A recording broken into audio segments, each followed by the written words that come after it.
Welcome in to the Punt and Pass podcast. I'm your host, Drew Butler, usually joined alongside by my co-host, Jake but not tonight. We got a special episode. I'm riding solo. It's the holiday season, Thanksgiving right around the corner.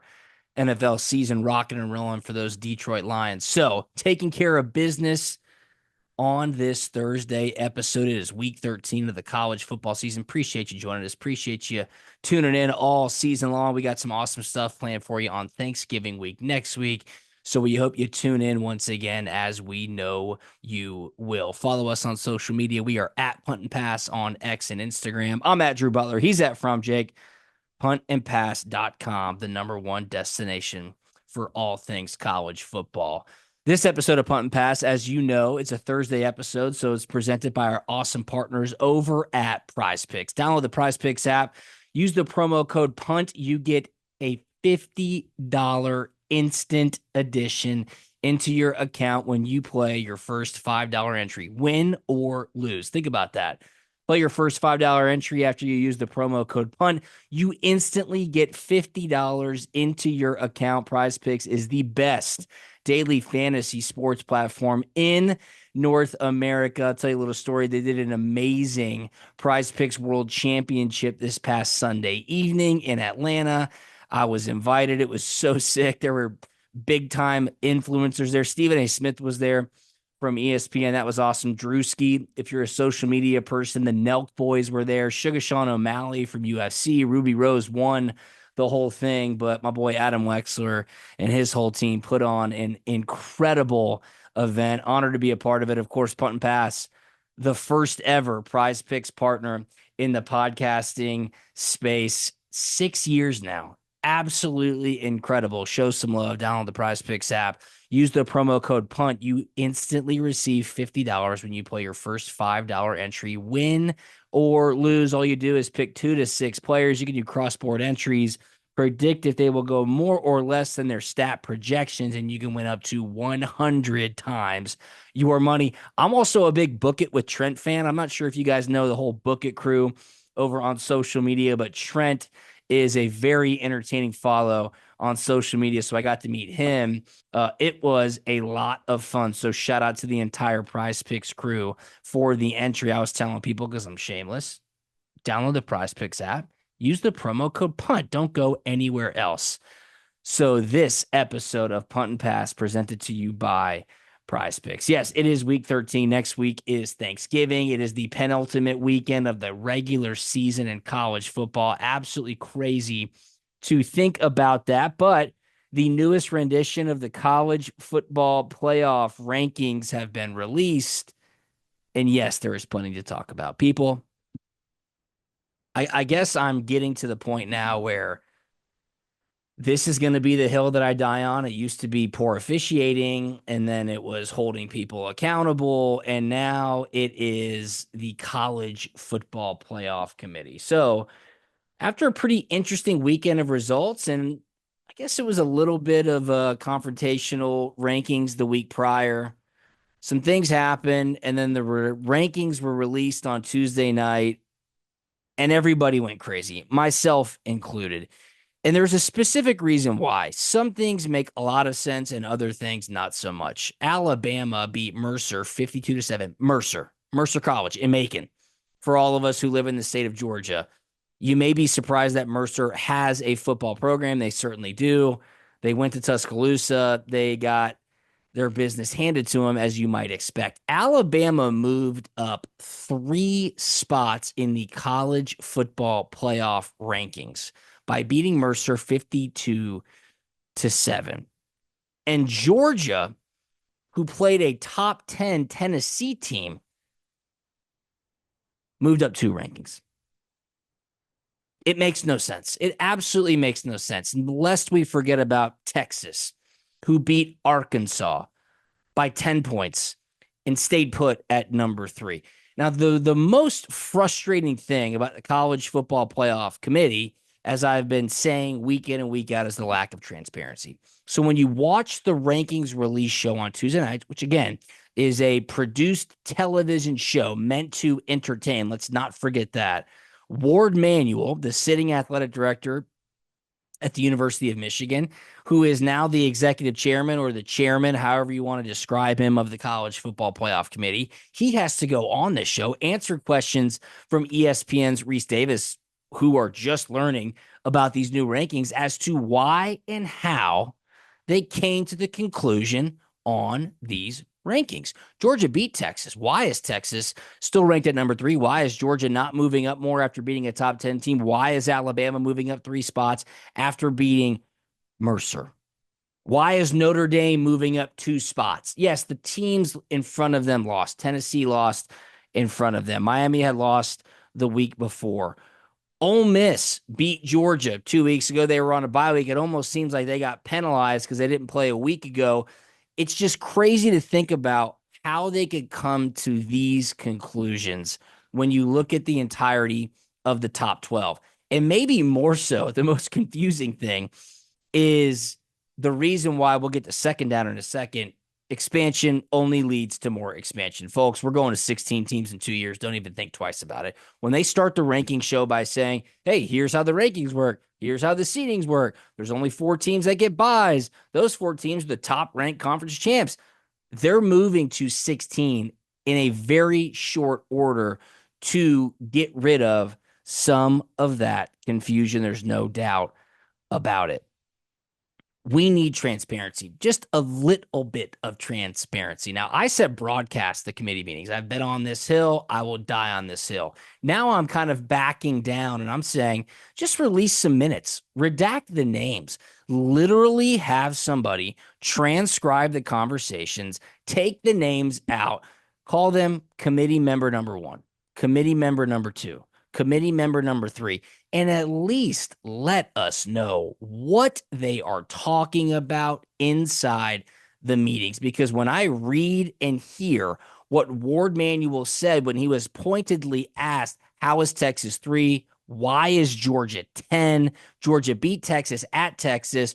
Georgia is the only top 25 team that Texas has played. Texas was number 1. It was in Austin. They got their asses handed to them. How have they not been penalized by that loss whatsoever? How has Georgia not been rewarded for that victory? Ward Manuel's answer is drivel. It is nothing. He goes on to say Texas has a top 5 defense. Texas has a great passing offense. Quinn Ewers passed for 175 yards against Arkansas last weekend. He is making stuff up as he goes, which is unfortunate for him. I'll actually stand up for Ward Manuel in this scenario because he shouldn't have to go out there and discuss why on earth he is having to describe what was said in the meetings. It makes no sense, people. Post minutes. Every Fortune 500 company who is publicly listed has to post minutes from their quarterly board meetings. It is the real world. It is exactly what should be happening to provide everybody in college football, student athletes, coaches, staff, administrators, fans, media. Everybody should know at least what the arguments were. My whole thing is that Georgia, it would seem, for these rankings, their week 1 win on a neutral site over a top 15 ranked Clemson team who has been inside the top 10 this season, who still has a chance to make the ACC championship and win the ACC championship. That victory, a dominating victory, 34-3, is not even a discussion point, which is completely unacceptable. I just want to know what is being said. Yes, I'm focusing on Georgia in this moment. I could easily make the argument as to why Texas is at 3. I'm talking about that. Why Notre Dame is sitting at 6 after they lost to Northern Illinois at home. Why Indiana is sitting at 5. Yes, they're undefeated, but they have played 7 of the bottom 8 teams in the Big Ten. I know they can't control their schedule. They're just playing who they have to. We need to understand what the hell is being said in these meetings, people. I promise to you, I will not stop until I get us answers. That is your latest report on the college football rankings. Of course, Ohio State plays Indiana this weekend. Conference championship weekend still to come. We will get to the bottom of it. There is no doubt about it. I mentioned, and we're heading to second down now, that expansion only leads to more expansion. Per my sources, the college football playoff is moving to 16 teams in 2026. It's just going to have to happen. They wanted to go to 12. They said the top 4 ranked conference champions will get buys. Well, then the Pac-12 dissolves.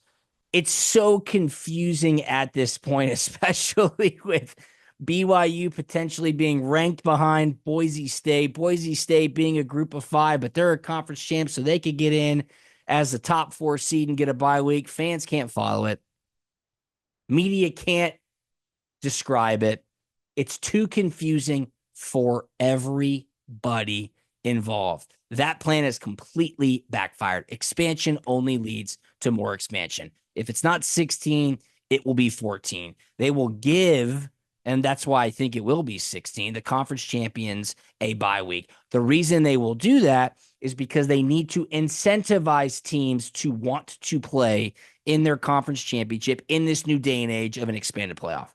Because if you're Georgia right now, you're done with your conference schedule. A huge advantage, I feel like, at this point in the season.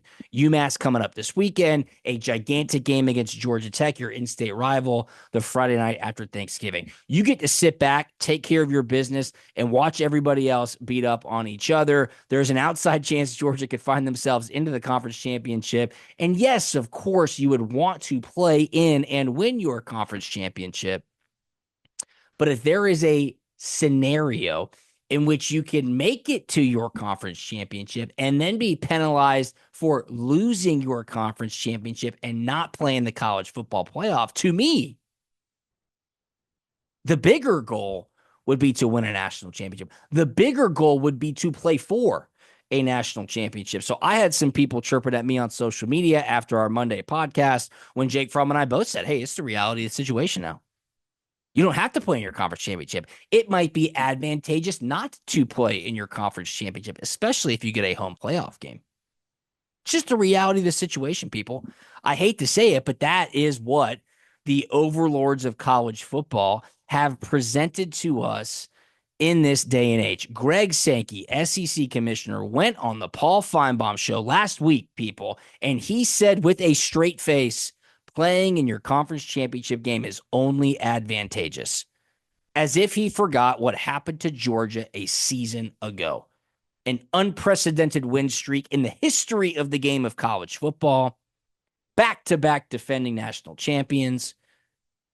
You lose to Alabama in your conference championship on a neutral field by 3 points as the number 1 ranked team in the nation. And I'll be damned if the SEC did not do this to Georgia. They crumpled them up like a piece of trash and threw them out of the college football playoff. I cannot believe that he said that with a straight face. Of course, he's doing what he has to do, sticking up for his conference, saying, hey, our conference championship still means something, when in reality and in the bottom of his heart, he knows it doesn't. Ole Miss doesn't want to play in the conference championship. Tennessee doesn't want to play in the conference championship. Georgia doesn't want to play in the conference championship, I think, because they know, hey, I can still get in the college football playoff. I can get a 3-week break. I'll watch Texas beat up on Alabama. I'll watch A&M take on Alabama, whatever that matchup is. And I can get ready to go on the road and play a Penn State or an Indiana or a Notre Dame, whoever it might be. And I don't have to worry about not getting knocked out of the college football playoff by making it to my conference championship game. They need to fix that. The way they fix that is by expanding the playoff. Folks, we're going to 16 teams in 2026. Just get ready for it. In that light, takes us to third down. Lane Kiffin had some great comments this week. Lane Kiffin, love this guy. Becoming a huge fan. Yes, he just whooped up on Georgia a couple weeks ago. Love what he does on social media. Love how he mixes it up with Paul Feinbaum. This is my kind of guy. It just is. Lane Kiffin texted a rival coach, go play at 100 Stanford Drive and tell me your league is best. A coach in college football came out, was kind of chirping at the SEC and said, I don't really understand what the big deal is in the SEC. We play tough games as well. Lane Kiffin texted a rival conference coach, quote, go play at 100 Sanford Drive and tell me your league is best. He was emphasizing the strength, the difficulty of life in the SEC, and he said it during the SEC Coaches Wednesday Zoom conference. And he said, well, I said it earlier, quote, when people want to talk about other conferences or playoffs or coaches make a statement about their conferences, conference bias, etc., it's very different going on the road in the SEC. I'm joking, but I sent a text and said to one of these other coaches about their conference being the best in college football. I said, try going to 100 Sanford Drive. Of course, that's where Sanford Stadium is, home of the Georgia Bulldogs, and see if you still say that. He went on and said it's different. Kirby Smart's made a mention of it.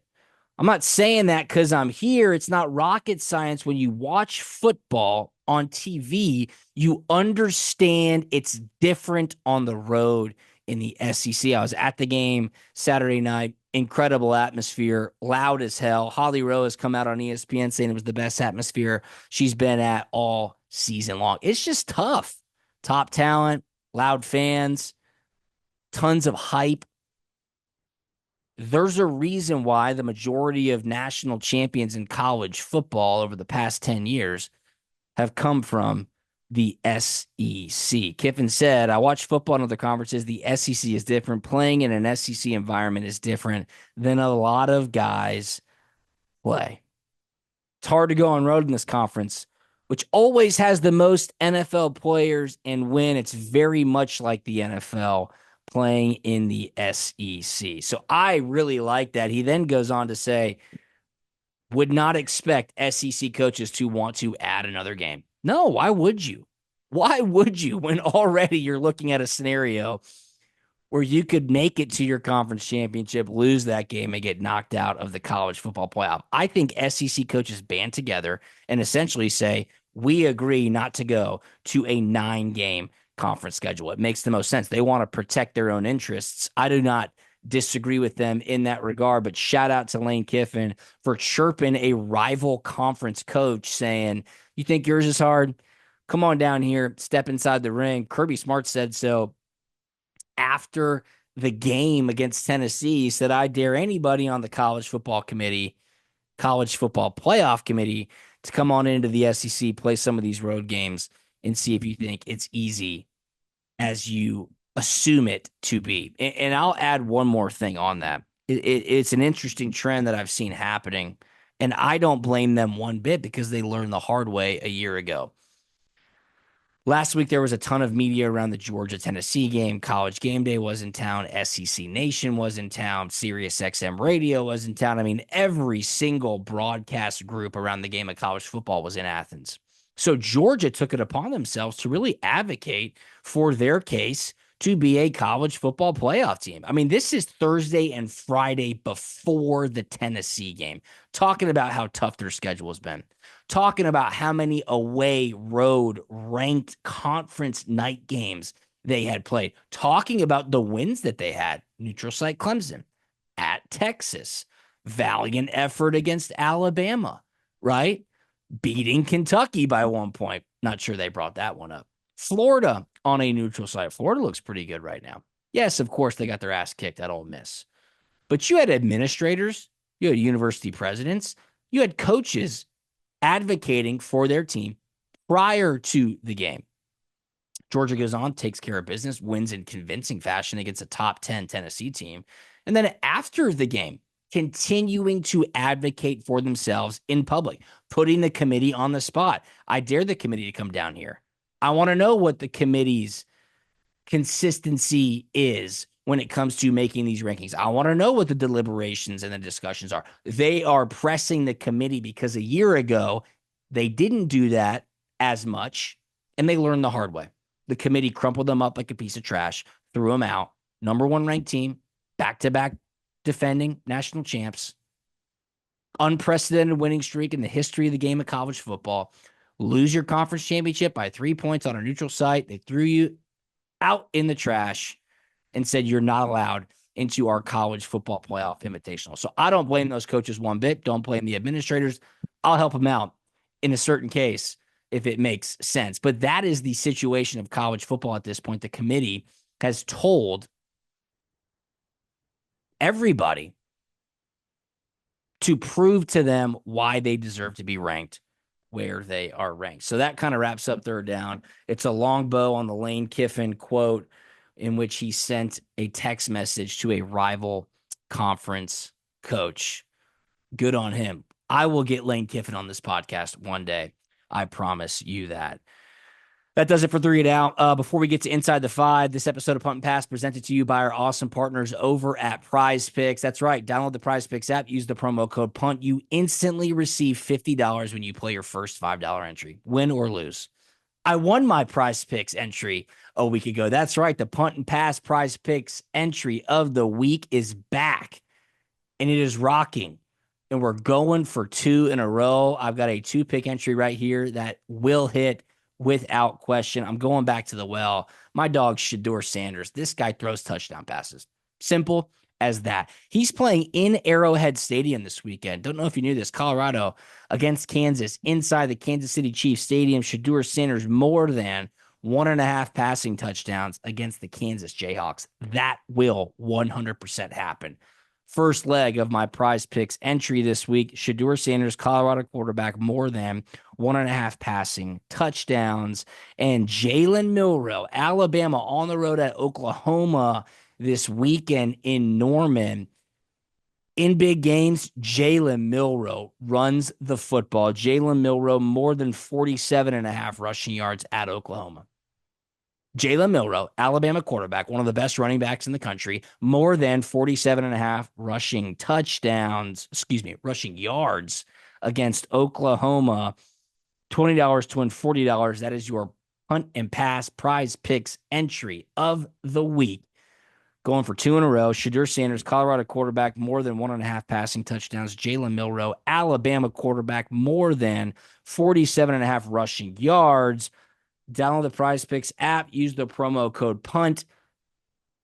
You will absolutely get an instant $50 in your account when you play your first $5 entry, win or lose. Prize Picks is the best.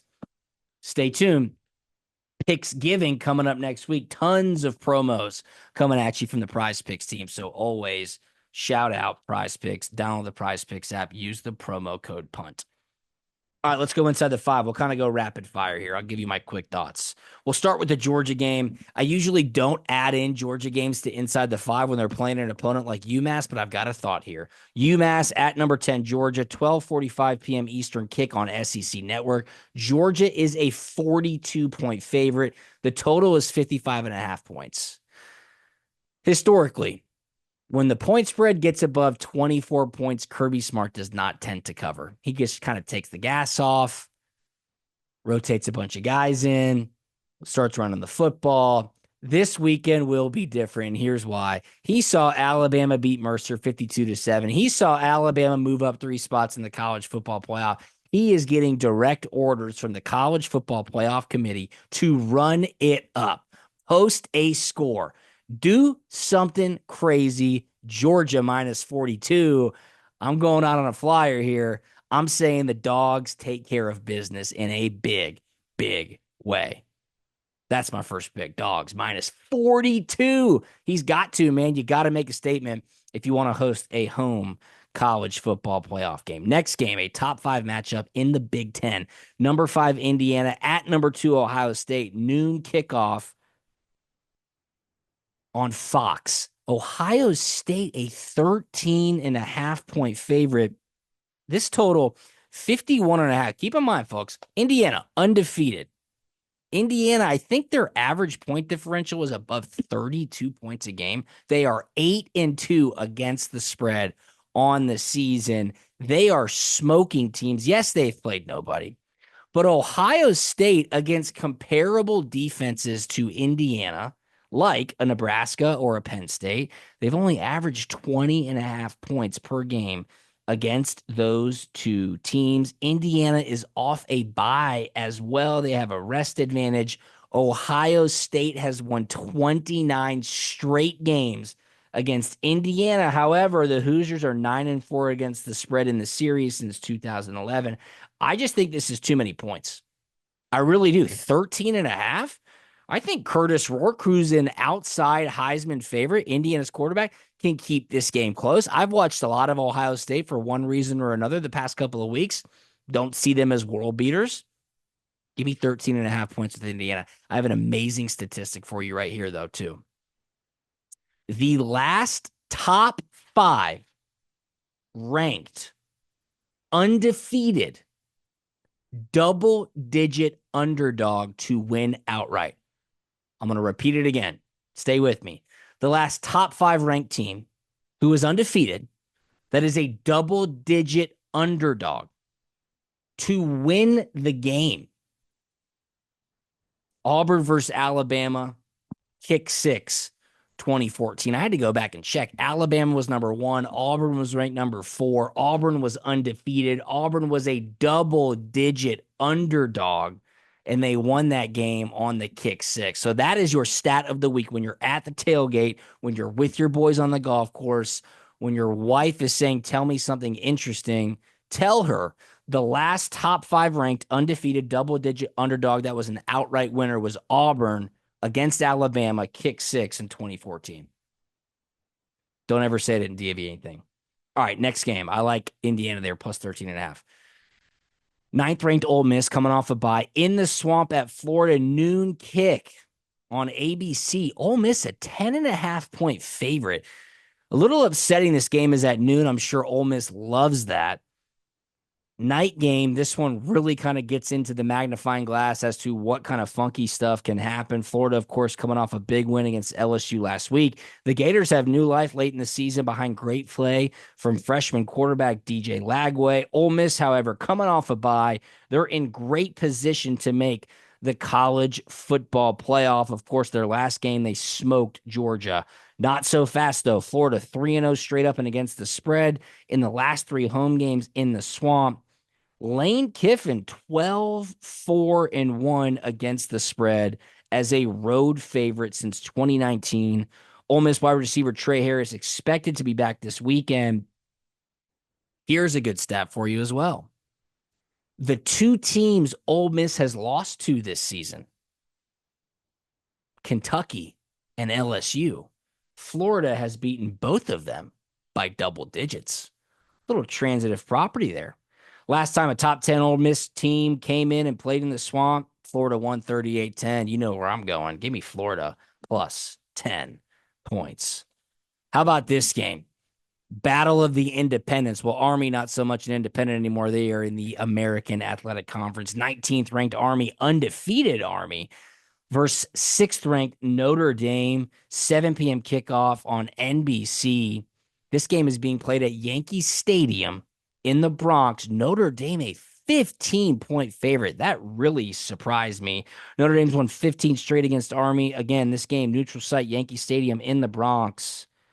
In top 25 matchups, when the line is 14 points or more, as it is here, the favorite, Notre Dame, 59% against the spread since 2010. However, when Marcus Freeman is a 14-point favorite or more at Notre Dame, he has lost 3 times outright, just like what happened in week 2 against Northern Illinois. Since that loss, the Irish are 7-1 against the spread. Army's quarterback, of course, they run a triple option. Bryson Daly has over 1,000 rushing yards, 21 rushing touchdowns, 7 passing touchdowns to add to it. This line opened at 17. It dropped quickly down to 14. So a lot of the sharp money saw value on Army. It's risen back up to 15. Look, Army's averaging over 420 yards per game. Dogs are barking this weekend. Give me Army plus 15. 2 touchdowns. Come on, man. They're going to watch that Navy tape. Yes, of course, Notre Dame blasted Navy, but I think Army a little bit better than the midshipmen. So give me Army plus 15. And last pick of the weekend, and this is an interesting one.